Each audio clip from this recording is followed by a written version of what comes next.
Hola, ¿qué tal? Buena tarde. Yo soy el doctor Carlos Estefano Galindo Nopal.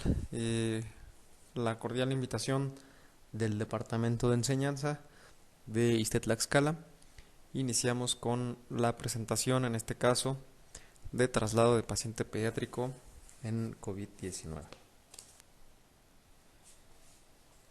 El transporte de paciente pediátrico en estado crítico en tiempos de COVID-19 representa un desafío, especialmente en un entorno de recursos ilimitados. Es posible que los hospitales regionales en muchas partes del mundo no estén completamente equipados para tratar a niños o pacientes pediátricos con necesidades médicas complejas y en casos de niños con necesidades o infección por coronavirus. Los equipos de transporte deben tomar decisiones complejas durante todo el proceso, tanto desde la llamada inicial en el caso del ámbito prehospitalario o ya en nuestro caso intrahospitalario, para poder regular a ese paciente a un centro hospitalario especializado. Los niños en un entorno de recursos limitados tienen un mayor riesgo de eventos adversos y de deterioro clínico. El objetivo es poder estandarizar aspectos relacionados con el transporte de pacientes sospechosos o confirmados por COVID-19 pediátricos a fin de reducir el riesgo de transmisión durante el proceso y pues también proteger al personal de salud y evitar el deterioro fisiológico de los pacientes durante el transporte y el posterior contagio de otros pacientes que puedan ser trasladados en las unidades de ambulancia. Entonces el objetivo es reducir el riesgo de transmisión durante el proceso, proteger al personal de salud y evitar el deterioro fisiológico de los pacientes.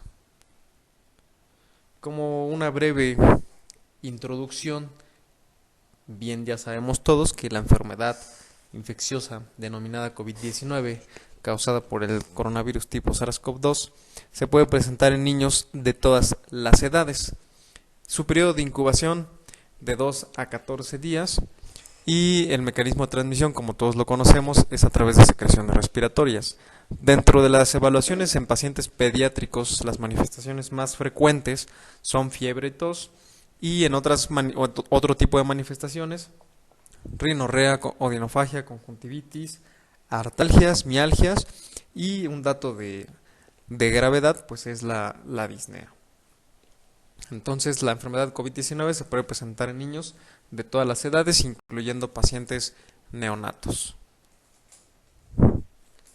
Como recomendaciones generales, aquí les vamos a presentar recomendaciones que van a facilitar la unificación de criterios sobre los cuidados durante el traslado intrahospitalario de pacientes con COVID-19, en este caso pediátricos, a través de los diferentes sectores y servicios de salud. Principalmente debemos de asegurar tener el equipo de protección personal y aislamiento de sustancias corporales, como lo es nuestra mascarilla, N95, nuestros respiradores, protectores oculares, guantes y nuestra bata quirúrgica. Al principio de la pandemia se ocupaba el famoso Tyvek, pero bueno, actualmente los lineamientos ya marcan que solamente con la bata quirúrgica. Para proporcionarle al paciente también equipo de protección personal, en algunos casos, dependiendo de las condiciones clínicas, se les puede otorgar cubrebocas, pero bueno, si tenemos un paciente con una intubación endotraqueal, pues obviamente no le vamos a poder proporcionar ese equipo. Entonces depende de las manifestaciones clínicas. Y obviamente necesitamos el mínimo personal posible para realizar ese traslado y debemos o se debe realizar o se recomienda la elaboración de un plan de desplazamiento interno de pacientes COVID-19, identificando y delimitando con anterioridad las rutas y áreas por las cuales se desplazará el paciente junto con el equipo de salud, ya sea para su traslado a un área definitiva del hospital, estudio o toma de estudios de imagen o complementarios. Entonces, este plan debe ser de conocimiento de todo el personal administrativo y operativo del hospital. Iniciamos con la referencia y contrarreferencia de acuerdo a los lineamientos eh, que marca la Secretaría de Gobierno, la Secretaría de Salud del Gobierno de México en pacientes pediátricos.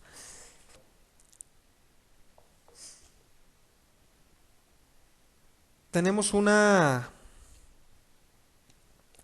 referencia temprana que nos habla de pacientes con un riesgo de evolucionar hacia un escenario clínico grave y que no pueda ser atendido en las unidades con limitadas capacidades tanto en recurso humano como en recurso material. Por lo tanto, eso se refiere a una referencia temprana, poder identificar todos los signos de alarma, datos clínicos que nos puedan arrojar alteraciones hemodinámicas, datos de choque, que ese paciente requiera ya cuidados más especializados, cuidados intensivos, para poder transportar o derivar a ese paciente a alguna otra estancia hospitalaria. Y la contrarreferencia, bien, pues ella nos habla sobre el flujo bidireccional de pacientes entre centros de atención.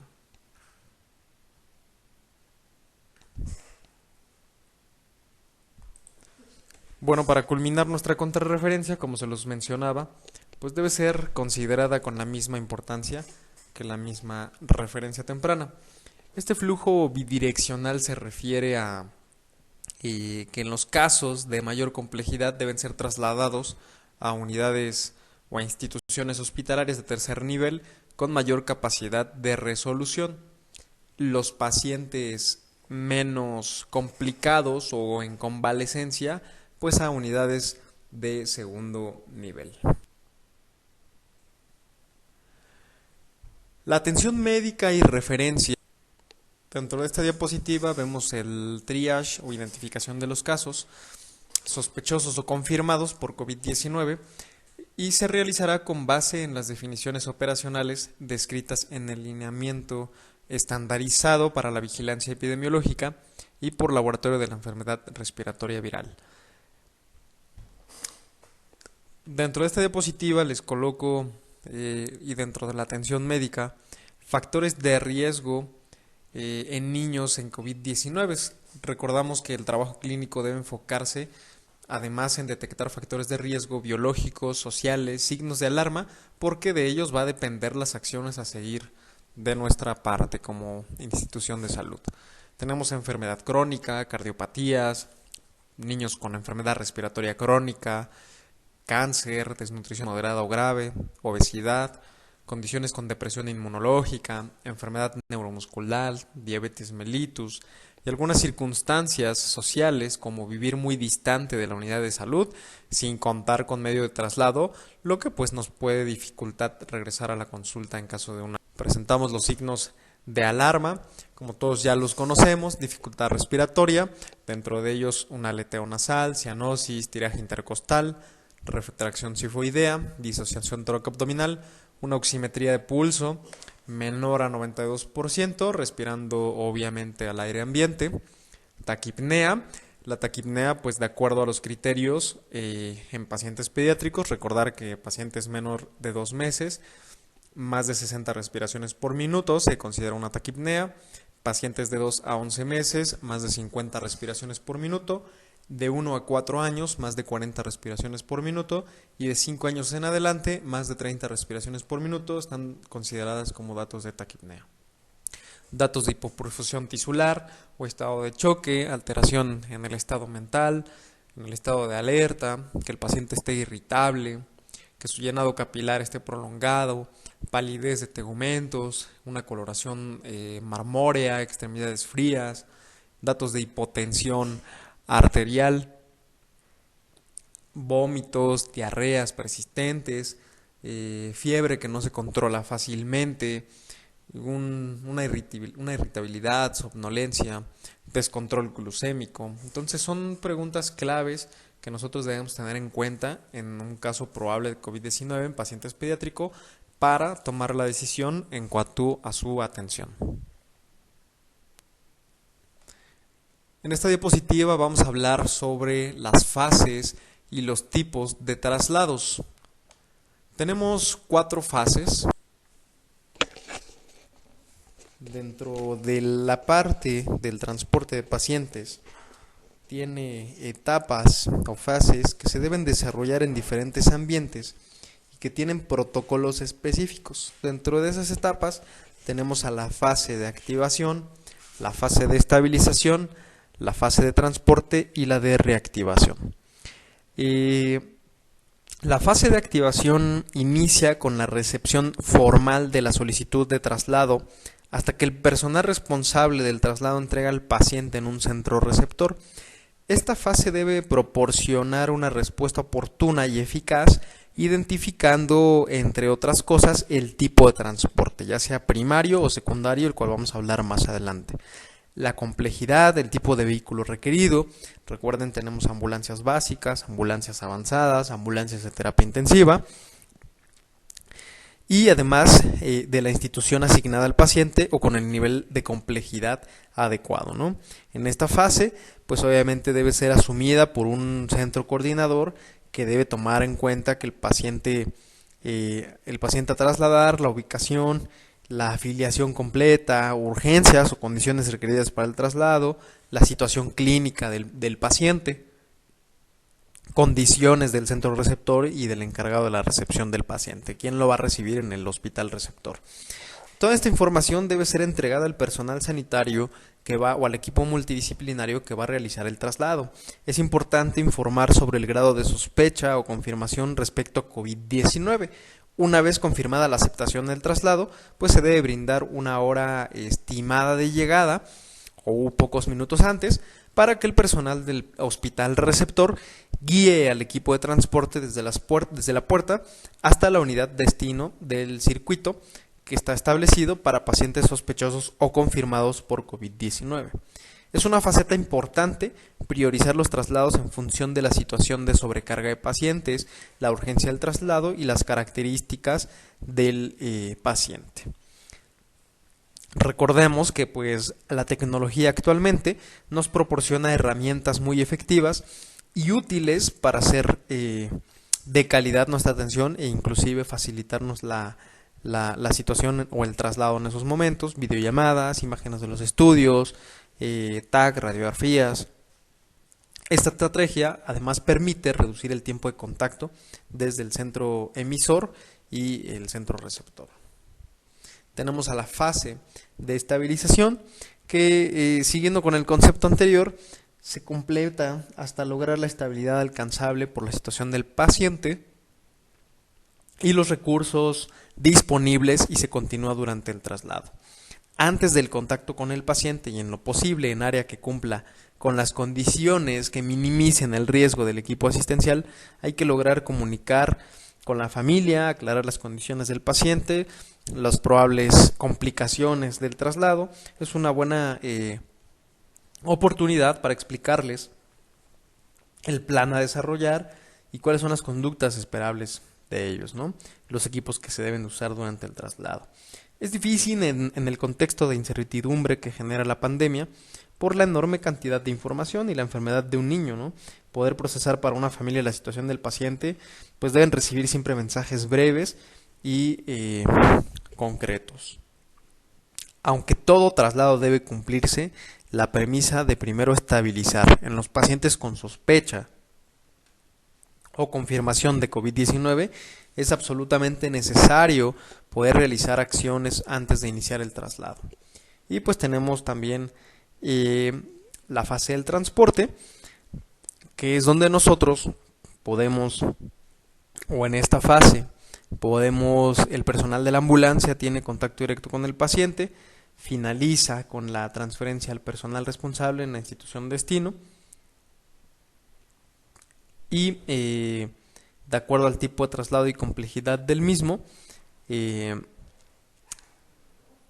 se debe realizar un checklist para mantener cuidados de bioseguridad al personal y al paciente. Tenemos diferentes tipos de traslado. El traslado primario, del lugar de ocurrencia al hospital.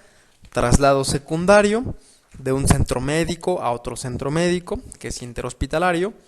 Y traslado terciario, que es dentro del mismo centro hospitalario, ¿no? Por ejemplo, si el paciente está en medicina interna y lo bajamos a la unidad de cuidados intensivos, es un traslado intrahospitalario.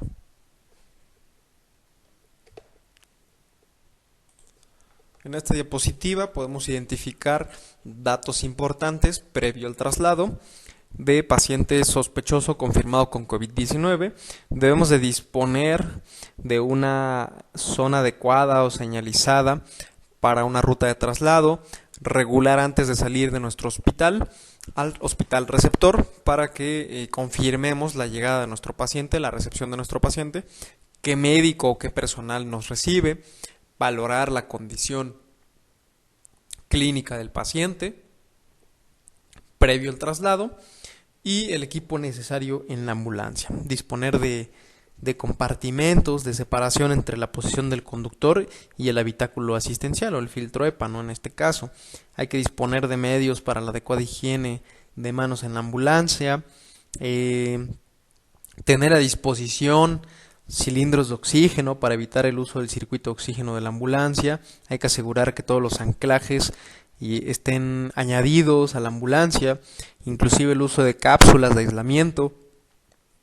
Se recomienda solo en caso de no perjudicar las maniobras de monitorización y con entrenamiento del personal en el uso de las mismas. Hay que disponer de un área identificada y establecida en la base de la ambulancia para la descontaminación, tener un protocolo de desinfección de material del vehículo y bueno, también del personal. Hay que documentar y obtener o completar con la documentación necesaria historia clínica del paciente, afiliación, sus nota médica, indicaciones, laboratorios, estudios de gabinete, para que nosotros, hoja de enfermería, consentimientos, para que podamos entregar esa documentación al hospital receptor. Durante el traslado, pues hay que el operador,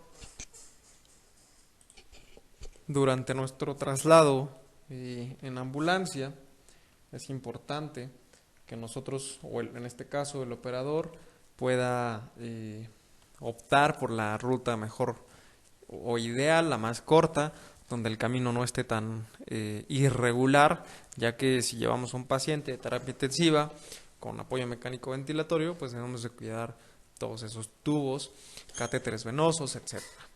Evaluación, pues recuerden, debemos, más adelante voy a hablar sobre la evaluación primaria, secundaria y reevaluación en los pacientes, médicamente hablando, y verificar la conexión y funcionalidad de los equipos, sobre todo la del ventilador, monitor de signos vitales, de trazo cardíaco, bombas de infusiones. Hay que estar pendiente de todos estos puntos que son muy importantes durante el traslado y que determinan el estado hemodinámico.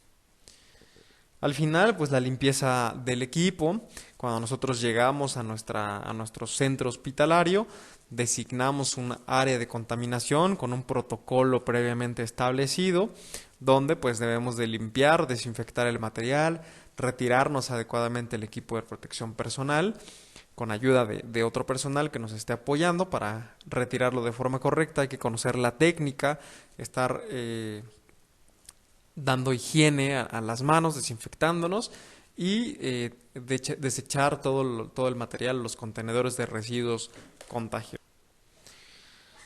Según los lineamientos 2021, la Secretaría de Salud, el traslado de pacientes intra e interhospitalario y el acompañamiento hospitalario.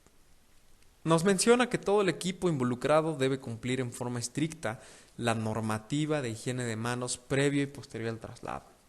Lo que ya hemos visto nosotros continuamente sobre cuidar los protocolos de bioseguridad. Entonces iniciamos con el protocolo, que es avisar a dónde vamos a llevar a nuestro paciente, colocar mascarilla o ropa limpia al paciente durante el traslado, No requiere cubreboca N95 dependiendo de la situación clínica, por lo general no lo va a requerir ya que nosotros vamos a llevar todo el equipo de bioseguridad. Personal del traslado y quien recibe, pues deberá utilizar todas las precauciones de contacto y gotas, todo nuestro EPP y aislamiento de sustancias corporales, y en dado caso de utilizar elevadores, solamente ingresa el equipo de salud. No hay que olvidar realizar toda la desinfección de todas las superficies utilizadas para el traslado.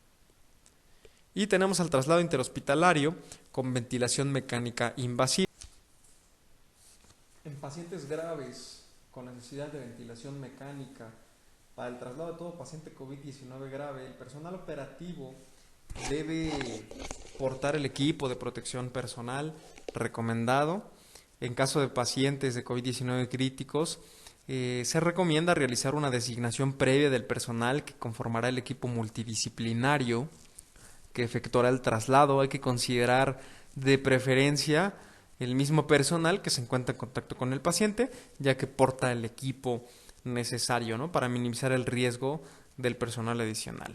Igual forma, el personal que está en contacto con el paciente de manera inicial efectuará el traslado a otra área o otro servicio hospital. Hay que considerar el cambio de guantes, tomar en cuenta la distancia y el tiempo de traslado, considerar el tiempo estimado de duración de nuestros ventiladores, de nuestras bombas de infusión. Recordar que los pacientes críticos con necesidad de administración de fármacos por infusión continua se transportarán las bombas estrictamente necesarias para mantener la estabilidad clínica de los pacientes. Con insistencia en los fármacos vasoactivos en algunas veces, que son, las aminas vasoactivas, o fármacos para sedación o anestesia, cuya dosis y necesidad de interrupción de la infusión quedarán a decisión del médico de traslado, ¿no? El médico encargado de la atención del paciente será quien se haga cargo del manejo de la vía aérea al momento del traspaso. Hay que considerar todas las precauciones necesarias para efectuar la desconexión y el recambio del equipo de ventilación del traslado al ventilador de unidad de cuidados intensivos, y considerar siempre la utilización filtros EPAS en la interfaz del circuito de ventilación inmediatamente posterior al tubo endotraqueal, ¿sale? Entonces debemos de considerar también nuestro consumo de oxígeno, calcular dependiendo nuestro tipo de tanque, a cuántos litros llevamos el ventilador, en caso dado de que sea un ventilador pequeño, o si tenemos ya ventiladores ya hospitalarios que vayan conectados a una fuente de luz, pues será de mayor utilidad. Y mantener medidas de prevención de diseminación de la infección. Dentro de nuestro manejo médico, recordar que debemos de realizar siempre una evaluación primaria, determinar todas las amenazas, todo el peligro que ponga en riesgo en ese momento la vida de nuestro paciente, mantener una vía aérea permeable, mantener conectado nuestro aspirador en caso de secreciones, succión, oxígeno suplementario, como meta siempre arriba del 92%. Hay que tener cuidado en el manejo de líquidos intravenosos, debe ser a requerimientos, y si no hay evidencia de estado de choque, mantener al paciente normotenso. Dentro de la intubación endotraqueal es muy importante vigilar telespiratorio, la capnografía, cuya medición continua no es invasiva de la presión parcial de dióxido de carbono, que precisen un apoyo ventilatorio mecánico. Este telespiratorio o esta capnografía nos aporta gran información sobre el estado metabólico, hemodinámico y respiratorio del paciente, aunque las indicaciones clínicas de la capnografía son múltiples y variadas, con una evidencia científica sobre el control de la colocación correcta del tubo endotraqueal, extubación, en caso el paciente esté hiperventilando, hipoventilando, broncoespasmos. Todo paciente con ventilación mecánica se mantiene o se debe de mantener atentamente monitorizado. El paciente que está adaptado a la modalidad ventilatoria seleccionada, nos damos cuenta igual con una capnografía.